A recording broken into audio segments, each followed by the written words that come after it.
Engine নিয়ে গেছে।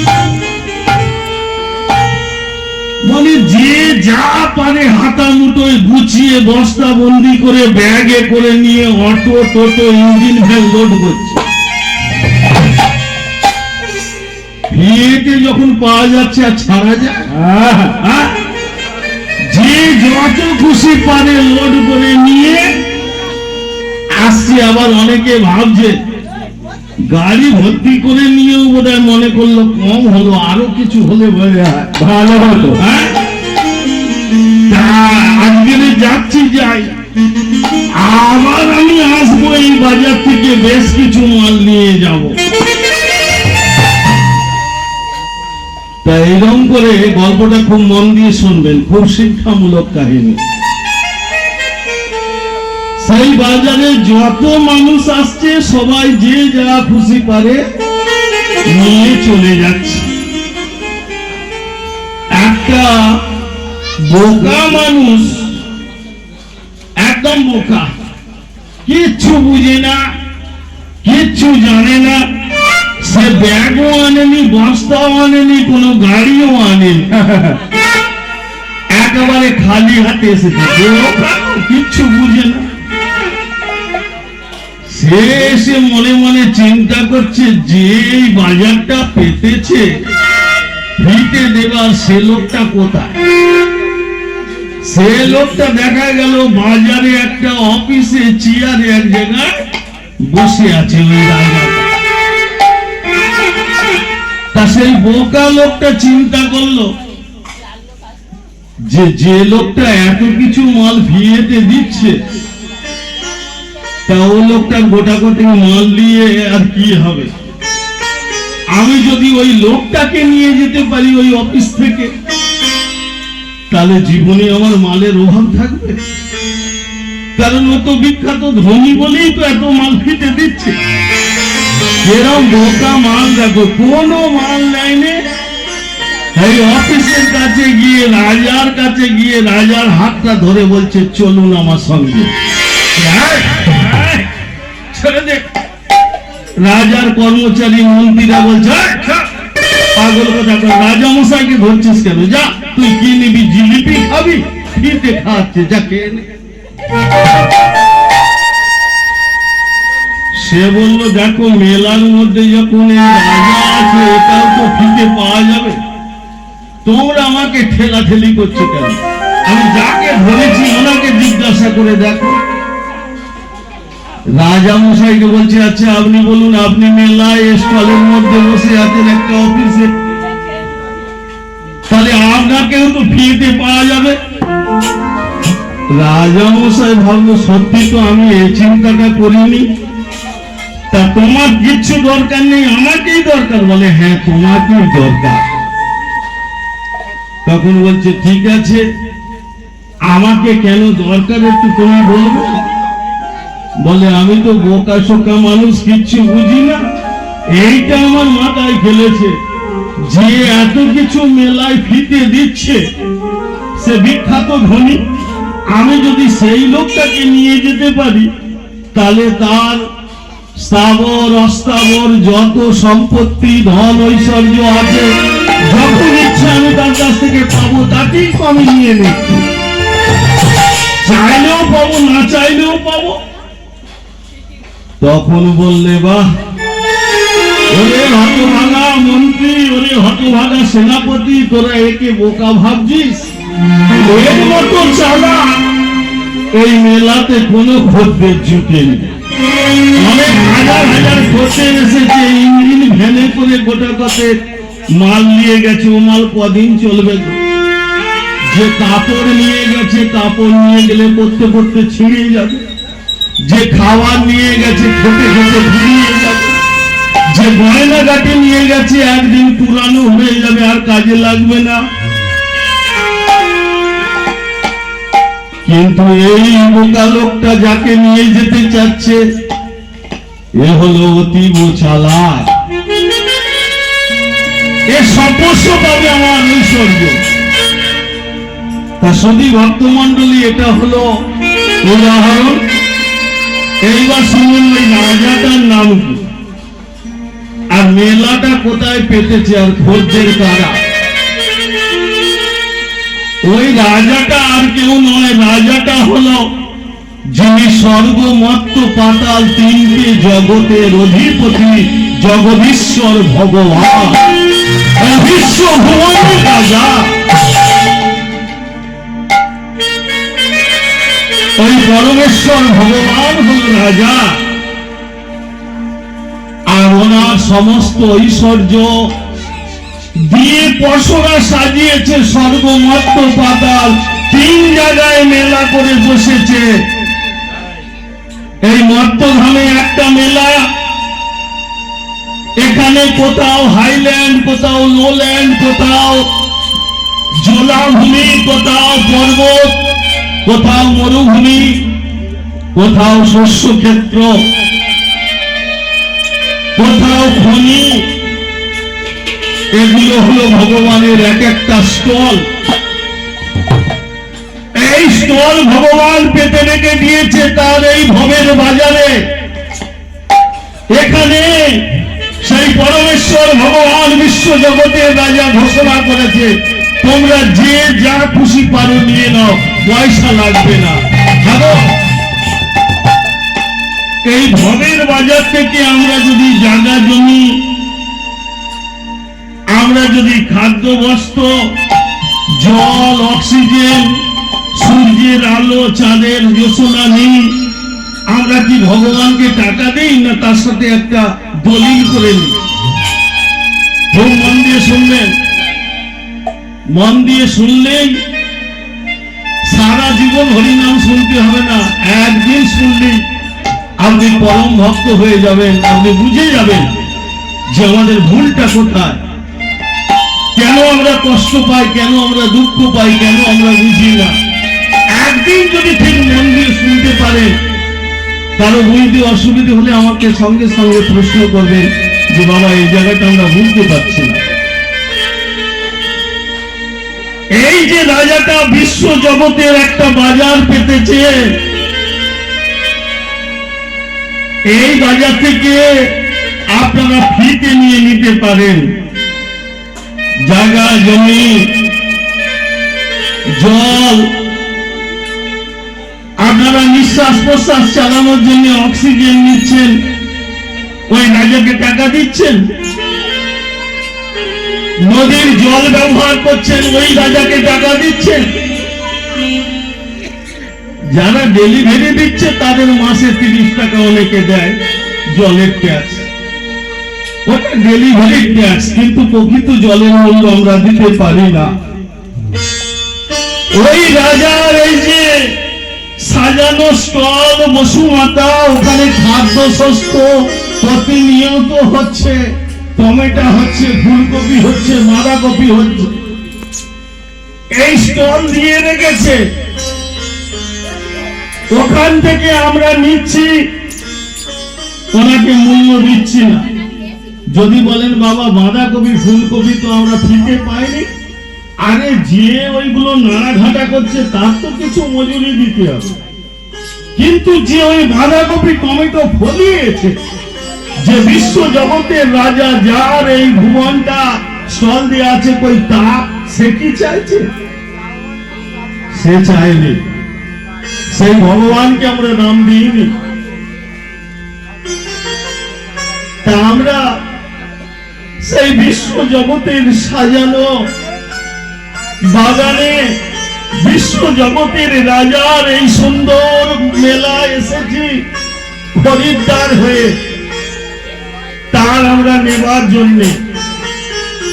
এ জগতে যাদের চালাক বলে ধরা হয়, তারা শুধু চালাকি করে জায়গা জমি বাড়ি ঘর দর এটা ওটা মেরে টেরে মাথার ঘাম পায়ে ফেলে 24 ঘন্টার মধ্যে 20 ঘন্টা খেটে শুধু চাতাল বাড়াচ্ছে, ইঞ্জিন ভ্যান ভর্তি করছে, অটো টোটো ভর্তি করছে।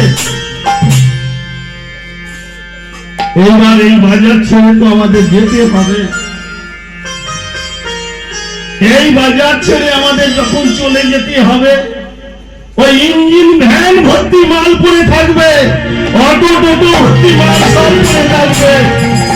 আমাদের কাপড় চোপড় খাদ্য বস্ত্র সব এই বিশ্বে পড়ে থাকবে, যে রাজার ঐশ্বর্য সব পড়ে থাকবে, আমাদের চলে যেতে হবে।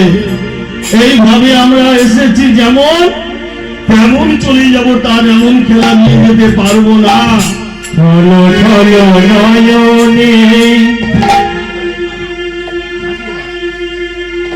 চলো চলো নয়নে, হাসি মাখা বদনে, চলো চলো নয়নে, হাসি মাখা বদনে, আনন্দ নামনে, চলো যদি হরি বলো হরি বলো মনে লইয়া, হরি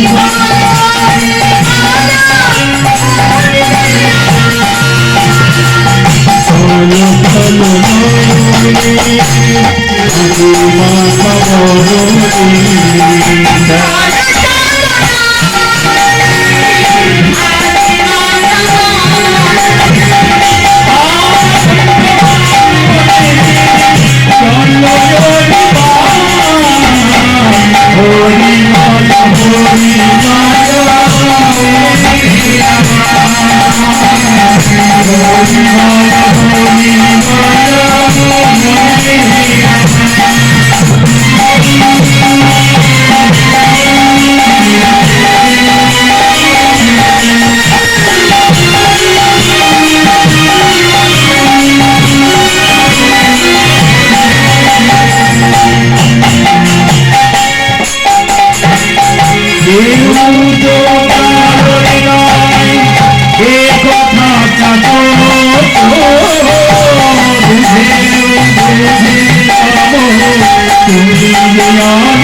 রাজাটাকে বুঝতে পেরেছেন? রাজা হলো আমার এই জগতের রাজা জগদীশ্বর ভগবান, আর মেলা বা বাজারটা হলো এই ভবের বাজার।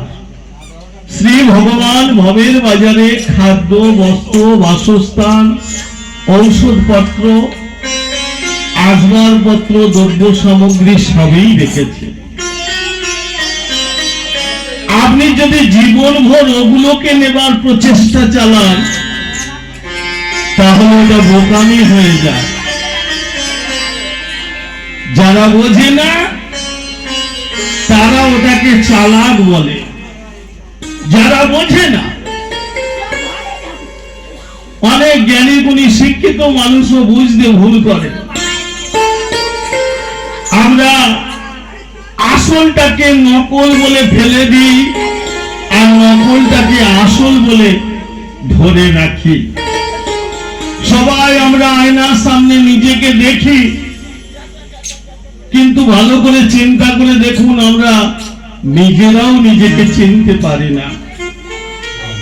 আপনি একটা বড় আয়নার সামনে দাঁড়িয়ে আপনি ডান হাতটা দেখাবেন, দেখবেন আপনার ছবি বাঁ হাত দেখাচ্ছে। ভালো করে লক্ষ্য করে দেখবেন আয়নার সামনে দাঁড়িয়ে আপনি ডান হাতটা দেখাচ্ছে, আপনার ছবিটা আপনাকে বাঁ হাত দেখাচ্ছে। আপনাকে কি বোঝাচ্ছে? যে তুমি নিজেকে বুঝতে চাচ্ছ, কিন্তু যেটা বুঝেছো সেটা ঠিক নয়, সেটা উল্টো। তুমি অমৃতের সন্তান, তুমি ভগবানের সন্তান। ভগবান এই ভবের বাজারে সব সাজিয়ে রেখেছে। তুমি যদি ওইগুলো নিয়ে মেতে থাকো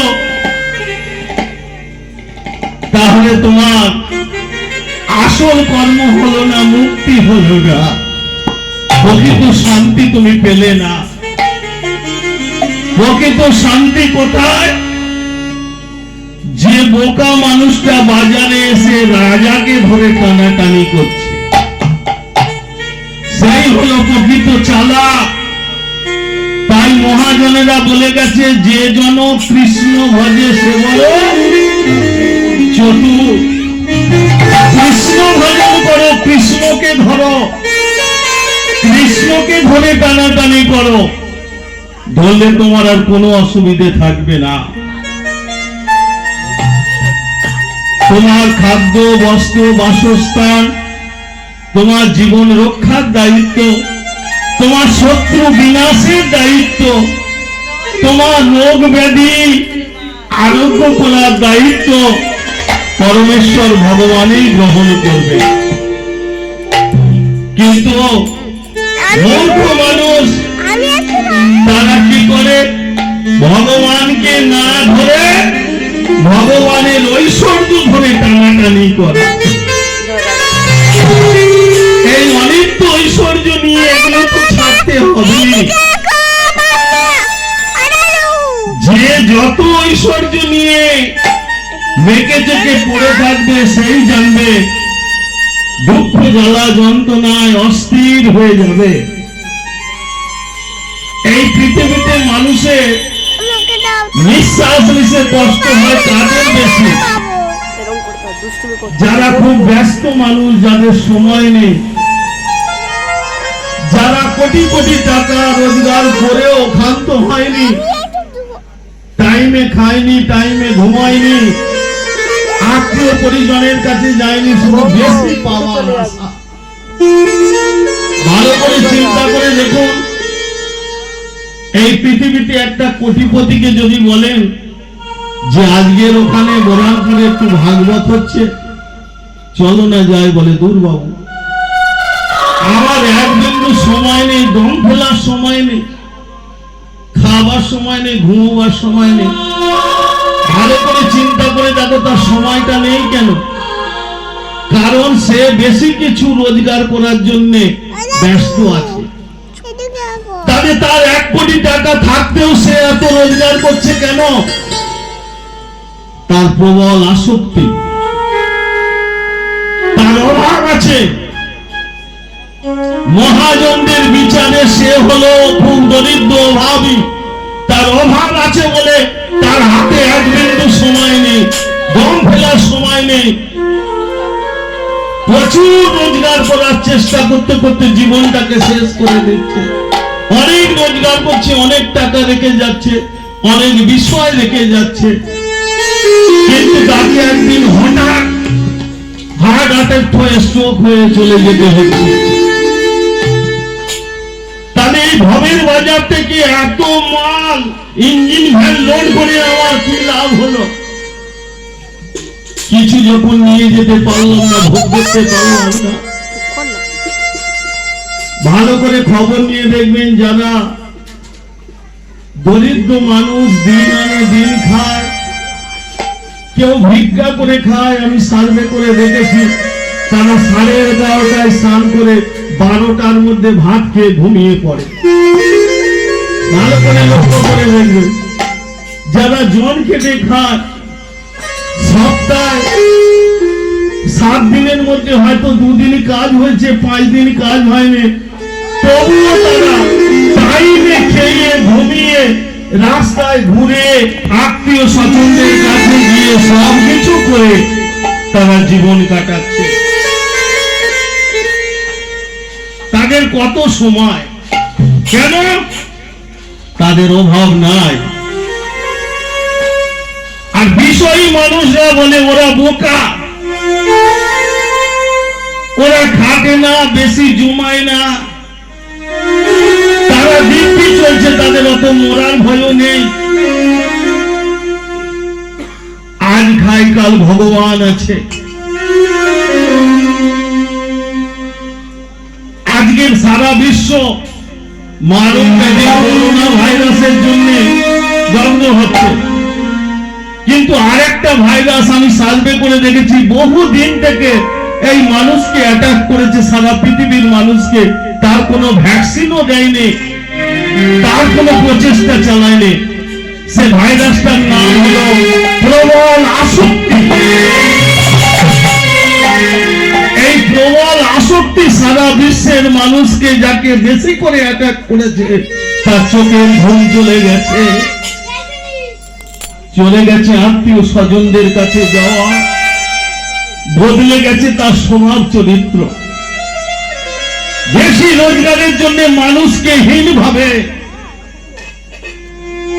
বেশি আসক্তির জন্য পরের অর্থ লুণ্ঠন করে, পরের জমি জায়গা লুণ্ঠন করে,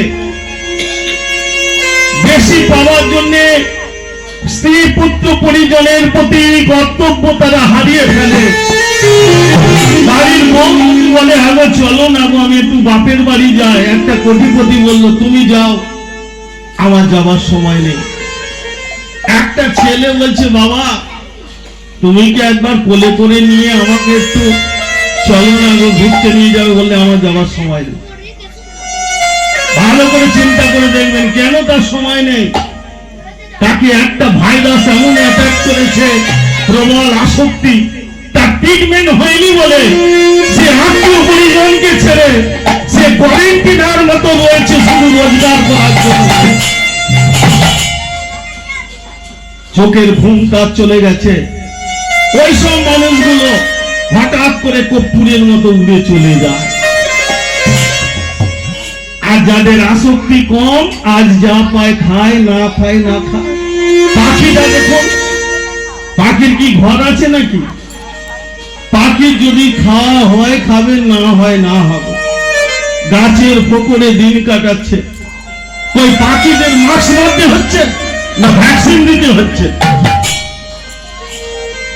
পশুগুলো দেখুন, কুকুরগুলো এটো কাটা এমটো যদি পায় খায়, না পায় না খায়। ওকে যদি কেউ 1 বস্তা চালের ভাত রেঁধে দেয়, ওগুলো কি নিয়ে যাবে? তার পেটে যে কোটা ধরে খাবে। পাখিকে আপনি 1 বস্তা চাল ধরে দিলে পেটে যে কোটা ধরে খাবে, চলে যাবে। ওদের দিকে ওই আসক্তি, ভ্যাকসিন আসক্তি রোগ ভাইরাস অ্যাটাক করতে পারেনি, তাই ওদের মাস্ক বাঁধার দরকার হয়নি, ওদের ভ্যাকসিন দেওয়ার দরকার হয়নি, ওদের কোয়ারেন্টাইনে রাখার দরকার হয়নি। ওরা দিব্যি চলছে। মানুষকে আসক্তি ভাইরাস এমন অ্যাটাক করেছে, মানুষের অবস্থা ঘেরে হয়ে যাচ্ছে, মানুষ বুঝতে পারে না। সারা বিশ্বের মানুষ অতিষ্ঠ হয়ে যাচ্ছে, এত ভ্যাকসিন দিয়েও এখনো পর্যন্ত ব্যয়দাম বেড়ে যাচ্ছে। আমরা স্বাস্থ্য পরে যেগুলো পাচ্ছি, কলিযুগের পরমায়ু 4,32,000 বছর, তার মোটে 5,000-এর বেশি একটু হয়েছে, এখনো অনেক বাকি। এই কলিযুগে মহামারী বারবার আসবে, মহামারীতে মানুষ রাস্তাঘাটে ছটকে বেড়াবে। কলিযুগে কোনো ওষুধ কাজ করবে না, কোনো ওষুধে রোগ সারবে না। আপনি একটা মোবাইল, একটা টিভি সারাতে গেলে হয়তো বলবে 5 পাল্টাও, নালে সেটটা বাদ দিয়ে দাও। আমরা ছোটবেলা থেকে দেখে আসছি, একটা রেডিও টিভি সারাতে গেলে তাকে সারিয়ে দিত 20-50 টাকা। এখন সারার ক্ষমতা নেই, হয় 5 পাল্টাতে হবে, না সেট বলতে দিতে হবে। যেমনি এই মেশিনগুলোর হয়েছে, তেমনি এই মানব যন্ত্রকে সারাবার মতো ক্ষমতা মানুষ হারিয়ে ফেলেছে। আপনি নার্সিং হোমে যান, আপনার স্বাস্থ্য সাথী কার্ডটা দেখে তা থেকে 1 লাখ টাকা ছিনতাই করে নিয়ে বললো এর 5 পাল্টাতে হবে, উনি কাটাকুটি আরম্ভ হয়ে গেল। কোথায় একটু কিন করছে, না 5 পাল্টা, 5 ঢুকি দাও, মেশিন বসিয়ে দাও, কিন্তু রোগ সারছে না। গ্যাস্ট্রিক আলসার অপারেশন করে রুগী ঘরে আসছে, কই বলুক দিনই সে সব কিছু ঝাল খাবে, বাসি পোকা খাবে, তাহলে সে বাঁচবে না। তাকে সেই আঝালা খেতে হবে, পেটে 14 ভাত। তাহলে আলসারের কি চিকিৎসা হলো? এগুলো কেন হচ্ছে জানেন? যতদিন যাবে, আমাদের ভাগবত বলছে ওষুধের কোনো গুণ থাকবে না, আর মানুষের বুদ্ধি শক্তি সব লয় হয়ে যাবে। মহামারী, দাঙ্গা হাঙ্গামা পাড়ায় পাড়ায় ঘরে ঘরে লেগে যাবে। আর এই কলিযুগের পরে আসবে সত্য যুগ। কলিযুগে সুনামি, অনাবৃষ্টি, অকাল বৃষ্টি। আজকে ইয়াসের দাপটে সুন্দরবন ভেসে যাচ্ছে বঙ্গোপসাগরের জলে, আর 2-5 বছর পরে ওই জল, সমুদ্রের জল 1 বুক 2 মানুষ হয়ে চলে আসবে আমাদের কলকাতা, 24 পরগনা, সারা পশ্চিম বাংলাকে ভাসিয়ে দেবে। এইভাবে বিশ্বকে একটু একটু করে ভাসিয়ে দেবে। এটা হলো প্রলয়। এগুলো আমরা শাস্তে পাচ্ছি হবে। একটা জেলা, গ্রাম ধস নেবে চলে যাবে জলের মধ্যে। সারা বছর বৃষ্টি হবে, প্রবল ঝড় ঝাপটি, ভূমিকম্পে ধ্বংস হয়ে যাবে। মানুষের বেঁচে থাকা দায় হয়ে যাবে। যদি বলে বাঁচবে কি করে? একমাত্র বাঁচার উপায় হলো কৃষ্ণ নাম, কৃষ্ণ সেবা।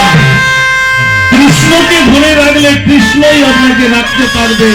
রাখে হরি, মারে কে? মারে হরি, রাখে কে?